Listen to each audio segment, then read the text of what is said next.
তো এই জন্য যখন কেউ হাতে মোবাইল ধরে রেকর্ড করে তার অন্তরের মধ্যে তখন সারাক্ষণ এই ভাবনা থাকে যে আমার এইটার মধ্যে ঠিকমতো উঠতেছে কিনা। এই জন্য বারবার তার নজর মোবাইলের দিকেই থাকে, বারবার তার মনে পড়ে যে এখানে উঠতেছে কিনা। তাইলে সে তখন আর নিজের কলিজার জন্য নিজের জন্য কিছু নিতে পারবে না। এই জন্য মোবাইলের মধ্যে যদি কারো 10,000 ওয়াজ থাকে, বাংলাদেশের একেবারে 500 বক্তার ওয়াজ যদি কারো মোবাইলে থাকে, তো তার কবর রাজা মাপত কথা বলে তো আর লাভ হইল। তাহলে বলো ভাই, তুমি এটা আরেকজনের দেখাইবা, আরেকজনের মোবাইলেও তো আছে, তোমার তো চাইবো কিন্তু কার মোবাইলে অভাব করছে। পৃথিবীর যত বক্তা যত আলোচক সকলের ওয়াজ নসিহত কথা বক্তব্য মোবাইলে আছে। একেবারে যেখানের বক্তার বাড়ি যদি হয় চাঁদের দেশে, অথবা উনি যদি মঙ্গল গ্রহের বক্তা হয়, অথবা সৌরজগতের যে কোনো জায়গা, যেই কোনো জায়গার বক্তা, উনি আফ্রিকার জঙ্গলের হোক, হিমালয় পর্বতের হোক, ওনার ওয়াজ আছে। তো মোবাইলে তো অনেক কিছুই আছে, কিন্তু দেখার বিষয় হলো আমার জীবনে কি আছে, আমার জীবনে কি আছে, আমার কলিজার মধ্যে কি আছে, এটা জরুরি বিষয়।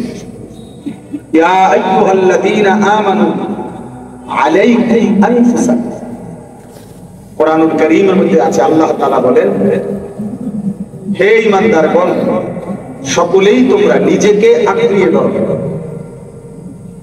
আলাইকুম আই আলজিমু আনফুসাকুম, নিজেকে ধরো।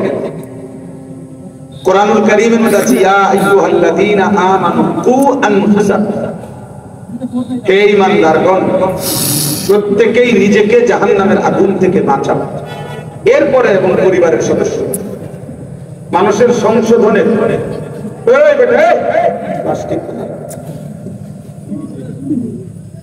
আবার নিজে নিজে হাসে, নিজেই ছবি উঠায়, নিজে হাসে। এটা এক ধরনের, এগুলো মনে রাখবেন, যত লোক সেলফি উঠায় মানে নিজে নিজের মোবাইলে ছবি, অপ্রতিবন্ধী। ডাক্তার দেখাইলে নিশ্চিত রিপোর্ট আসবে তার ব্রেনের সমস্যা। যে আমারও পরিচিত ডাক্তার আছে, আমি দেখাই দিই, তুমি দেখো ডাক্তারের রিপোর্ট আসবে অপ্রতিবন্ধী। হ্যাঁ, বুদ্ধি প্রতিবন্ধী, নিজেকে নিয়ে হাসে, নিজের দিকে চাইয়া। আর আমার কি সুন্দর লাগছে আমার, তাইলে তো বুঝাই যায়। হ্যাঁ, এটা খুব জরুরি মনে রাখো। নিজের চুল নিজেই ধরে আবার ছবি উঠা, নিজেই হাত আলগি দিয়ে ছবি উঠা, এসব তো আসতে। হ্যাঁ, এটা কখনোই কোন সুস্থ স্বাভাবিক মানুষের পরিচয় হতে পারে। আত্মমুগ্ধতা এটা গুনাহ, অযোগ গুনাহ।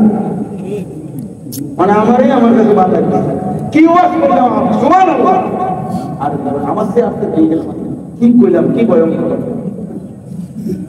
এটা তো আত্মমুগ্ধতা, অযোগ, এটা নিষেধ, গুনাহ।